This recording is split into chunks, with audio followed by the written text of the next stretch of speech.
Hey everybody, I'm Raksha, and in this video, I'll be talking about embedding a Microsoft Power BI report into Microsoft PowerPoint. So let's get started. If you see on my screen that we have got this Power BI report in PowerPoint, and if you see that the filters are applied, so you can also interact with the reports exactly as the same manner that you used to do it into Power BI desktop. So if I want to click on graph or I want to filter it from the filter pane, you can do it easily here. I think this is a very powerful feature that Microsoft has recently launched. So let's see how do we bring this into action.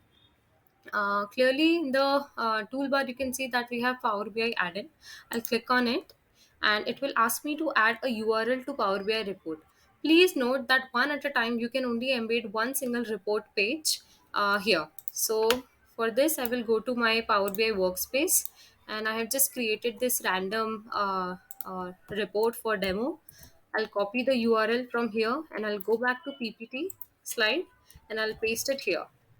Okay, now if you see that the report is successfully embedded. Yeah, so here we are, the report is embedded successfully. So I think this is really easy, and I hope you really enjoyed it. Thank you for watching.